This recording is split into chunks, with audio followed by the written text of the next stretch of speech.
Hello, everyone. This is Bernard from Interact. Now we are happy. This is a series of recordings from program examples, programs which actually managed to attract SMEs as beneficiaries. And now we are happy to welcome Bram de Kort from the Interreg Flanders Netherlands program and telling us a bit his experiences with SMEs in the program. So, hi, Bram. Thanks for coming. Hi. Thank you, Bernard. Thanks for having me. It's a pity that we couldn't have all met up in Riga. The circumstances are what they are. But anyhow, I'm glad to, via this way, tell you all a bit more about our program and specifically how we tried to involve companies and focused on SMEs in our program, in the cross-border cooperation of Interreg Flanders, the Netherlands. My name is Bram de Kort. So, like Bernard already said, I'm the General Director of the Interreg Flanders, the Netherlands, JTS. And I will tell you first a bit more about our program area, which is on the border of Belgium and the Netherlands. So, as you see, we cover most of the Flemish region, Flanders, where people speak Dutch, and of course the south of the Netherlands. So that's one advantage we have. Everybody speaks the same language. I can imagine some of you are really jealous about that right now.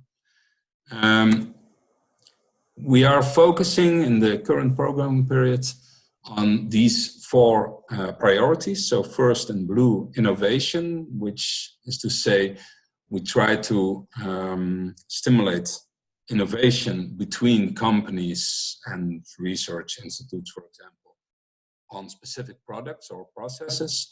And also we try to stimulate knowledge infrastructure, research infrastructure that companies can use in order to have innovative growth in our border region. Secondly, we focus on sustainable energy projects. That's the yellow part of the pie. Then we have environment and natural resources projects. Those also include biodiversity projects, nature, etc. And then the smallest priority is labor mobility. Now, in all these four priority axes, SME involvement was very important for our monitoring committee already from the start of the program period. I guess we are not the only program that had almost no company involvement in Interregs 1 to 4. Mostly it's governments, local, regional, education facilities, NGOs involved in the projects, and in some cases involved in a lot of projects, coming back all the time to our program. And our monitor committee felt like a need to actually involve those companies because, of course, Interreg, first of all, tries to overcome the barriers that the border creates for the regional economy, for the border economy. And then, of course, it's very important to involve those companies to make them get to know the other region, the other side of the border, make them see what opportunities there are. So that was an important aim for us in the current programming period, in all priorities and objectives. So as we saw these priority axes, it's not only in innovation, but also in the projects involving sustainable energy, environment, and labor mobility, we wanted to have projects along in those partnerships.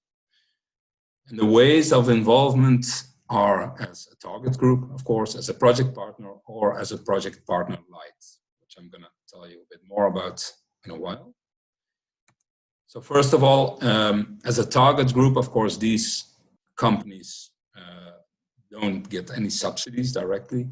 They participate in project activities as a member of a feedback group. They get vouchers.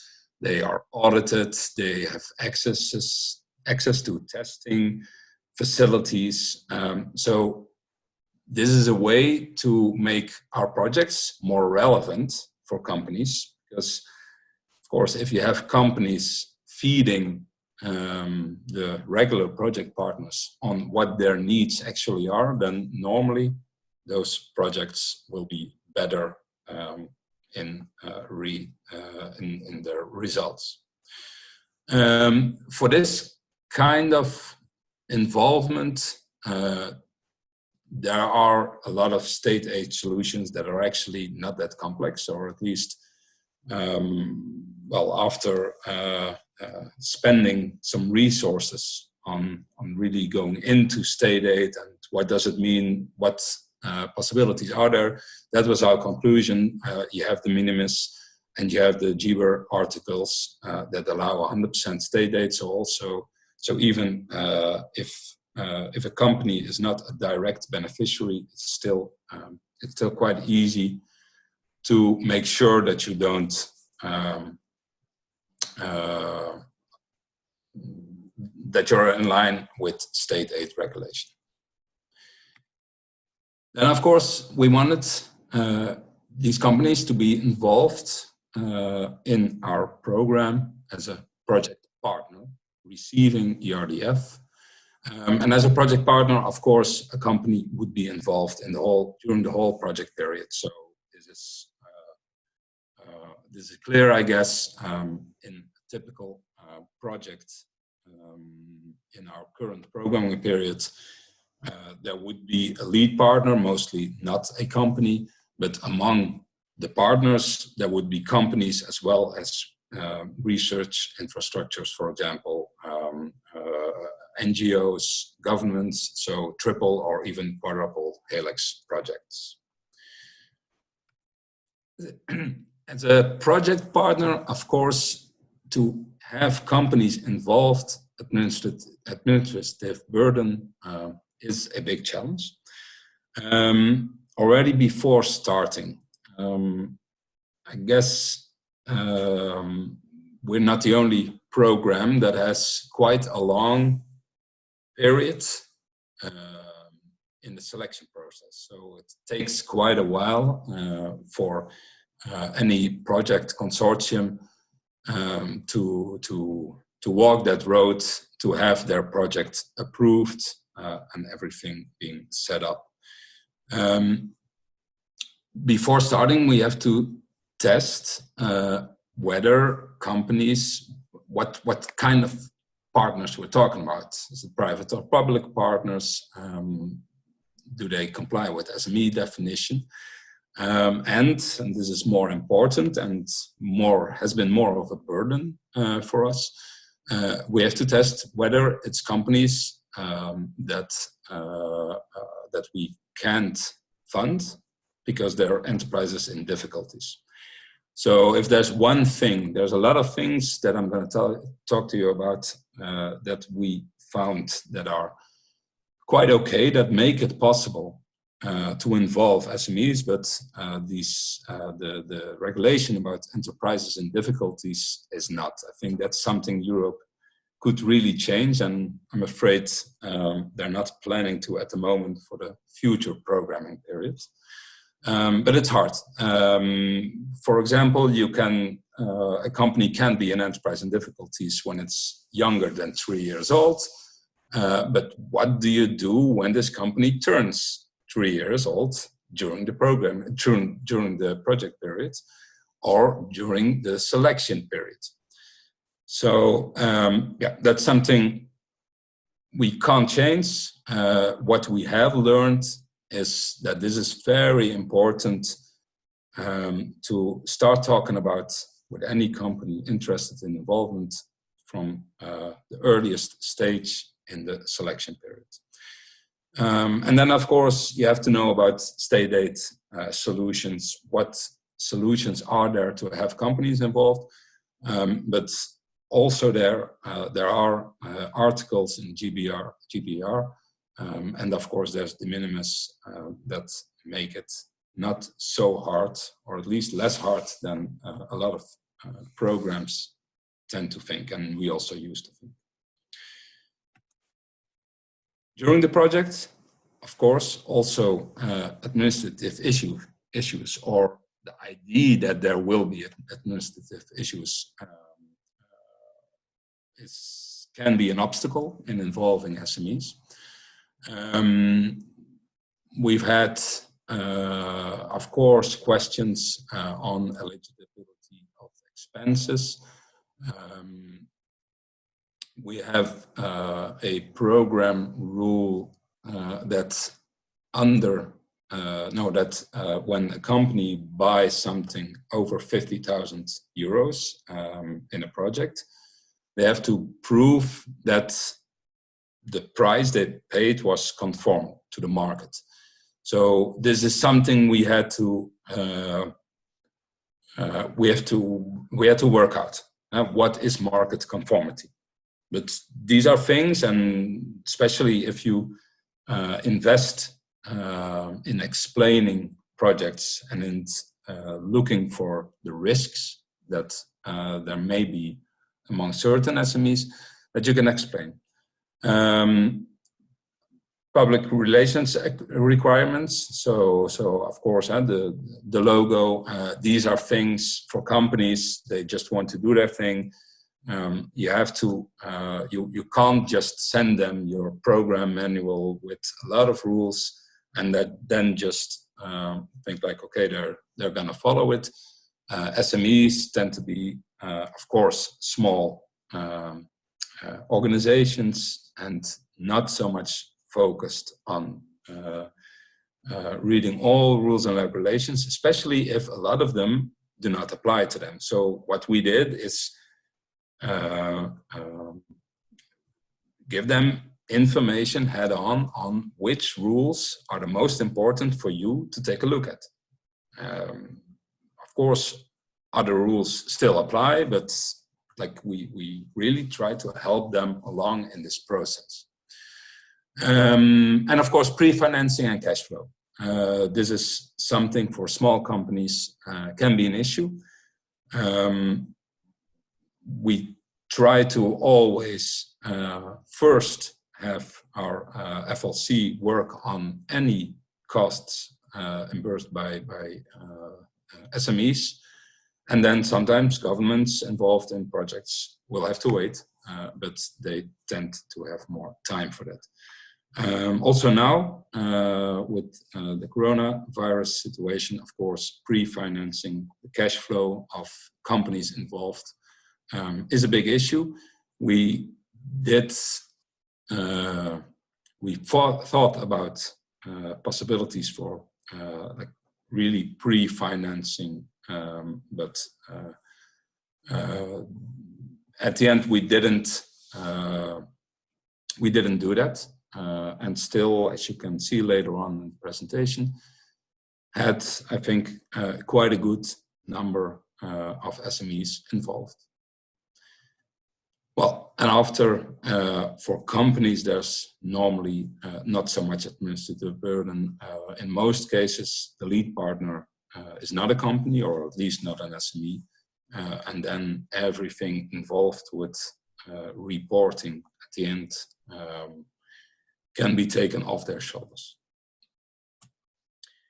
Then I come to the project partner light construct that I mentioned before. This is something that we started to experiment with at the end of the Interreg 4 program period. And now in this program period, we have really used this a lot. So a project partner light is a partner, mostly SME companies, that may have never heard of a project when it has already started. A project consisting of some governments or intermediary bodies, NGOs, could, for example, create this project where they start researching certain things, knowing that at some point they will need companies to get involved for really specific knowledge. And knowing that these companies will be interested, only the companies are not interested in this 1.5 year period of working out this big project. They just, they want to be involved in this specific work package where they will meet some other companies or research organizations that are working in the same subfield as they are. So a project partner light is involved during the project. In a project with that is organized to have these partner lights, there will be on forehand it will be mentioned, okay, we're going to work with this construct. This will be our managing partner. This managing partner will create this framework by which the partner light will be selected. So instead of our monitoring committee selecting all the partners in such a project, it's actually the monitoring committee selecting a project that will in second instance select some more partners. And this managing partner will support the partner light, the PPL, along the road. Also making it a bit more accessible, making sure that this company understands the rules and at least is really well informed about the rules that specifically apply to it. So this is how it looks like. We have a lead partner, as in all projects. We have the yellow and orange project partners.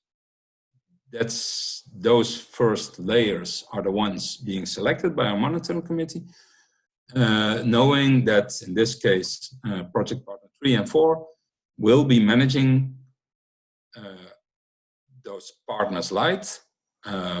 So while the project is running, at a certain stage, when they know what specific involvement is needed for SMEs, they start promoting this to SMEs. They may have a call or some way of selecting them, and then these project partners lights will be involved in a later stage, and maybe even their involvement will stop before the whole project stops.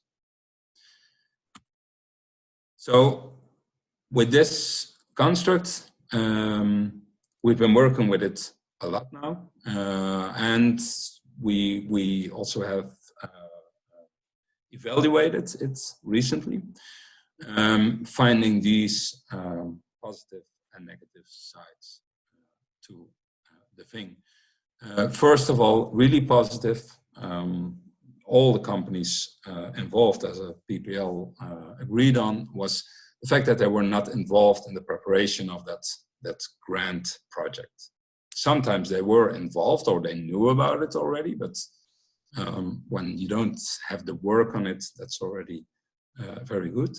Then there's the flexibility.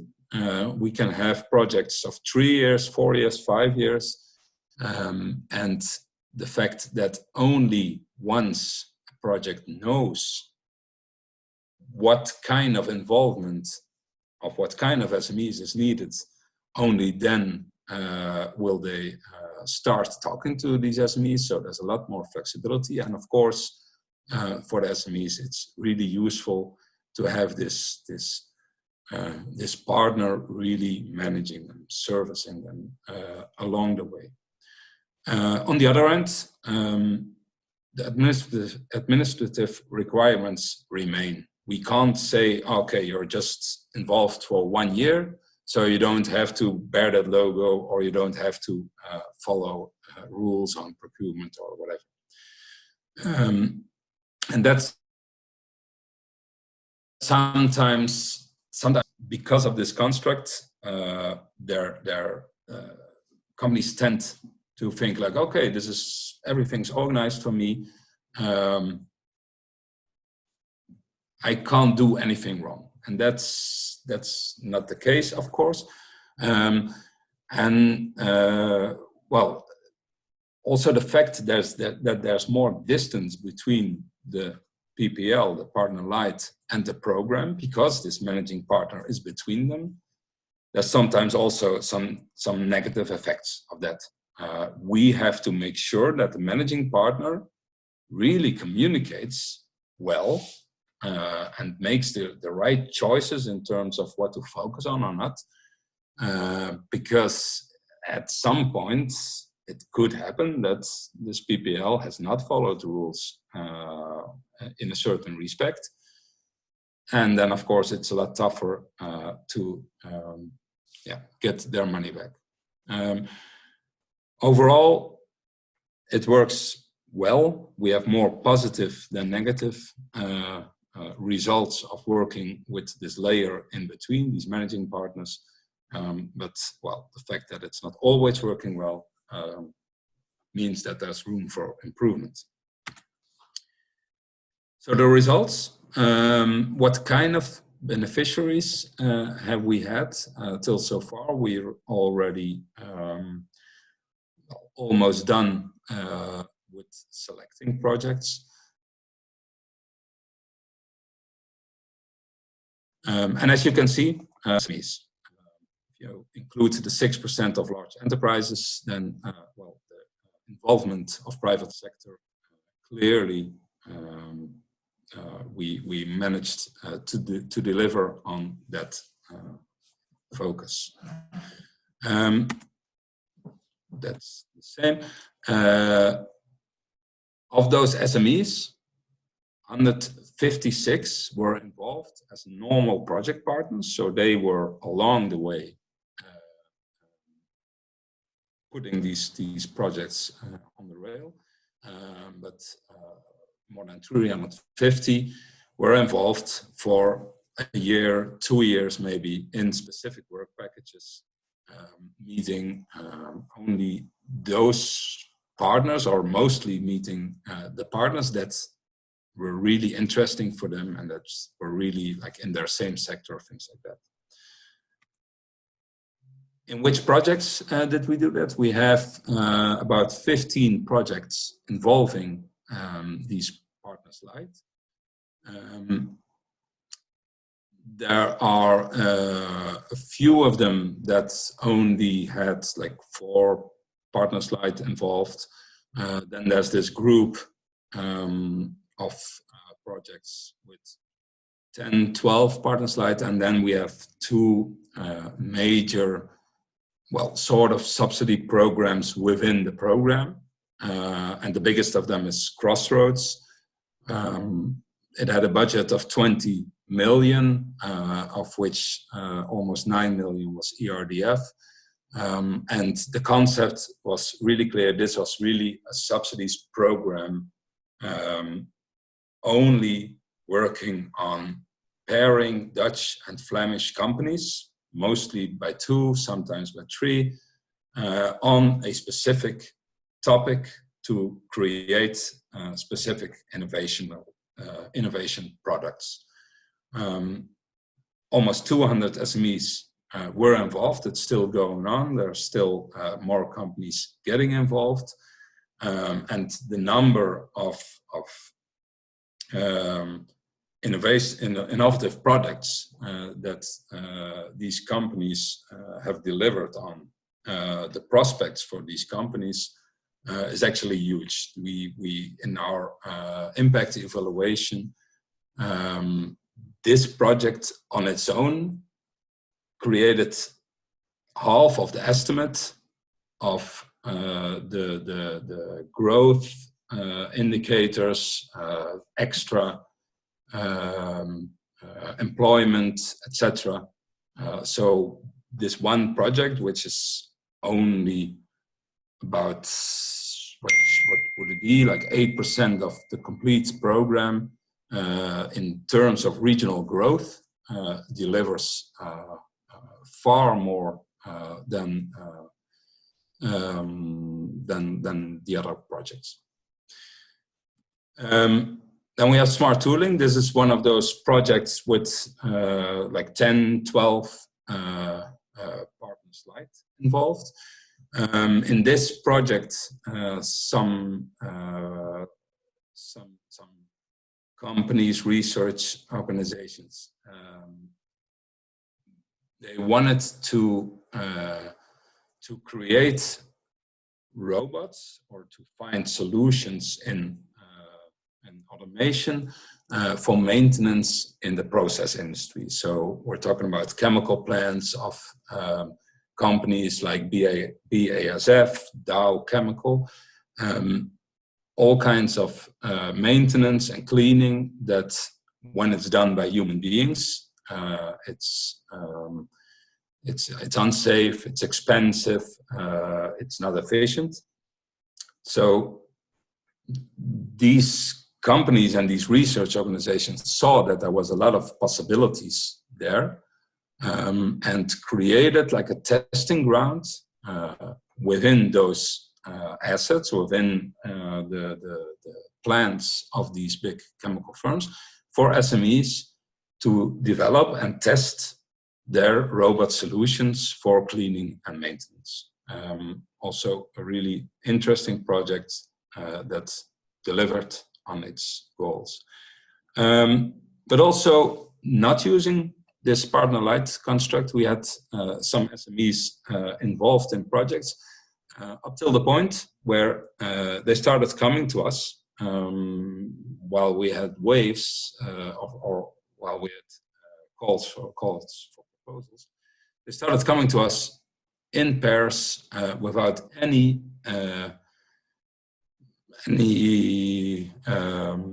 intermediate body or government involved, even without our knowledge that they were preparing a project. Inventive was the first one like that.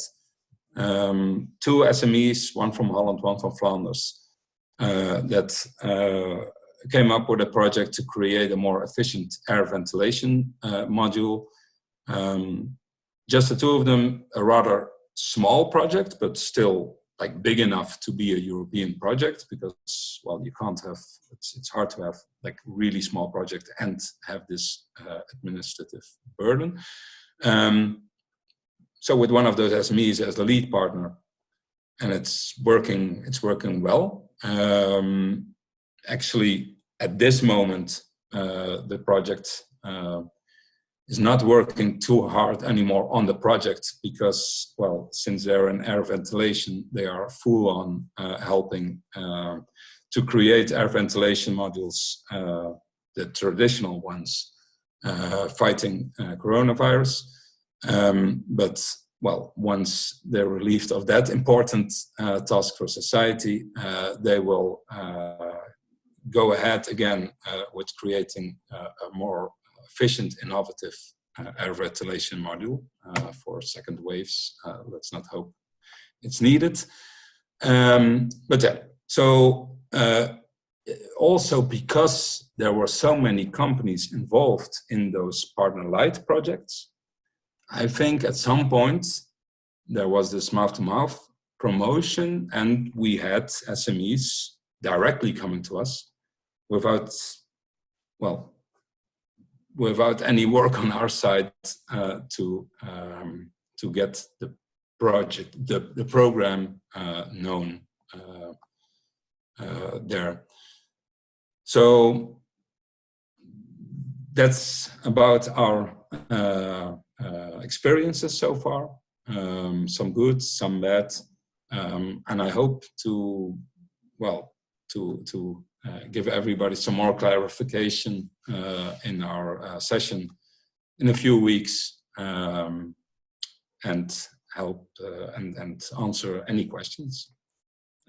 Oh, there you go. Thank you. Thanks, Bram. Thanks a lot for sharing very openly and very honestly your experiences with the SMEs. Yes, and we're all looking forward to see you on May 19 during our online event. Thanks. Thank you.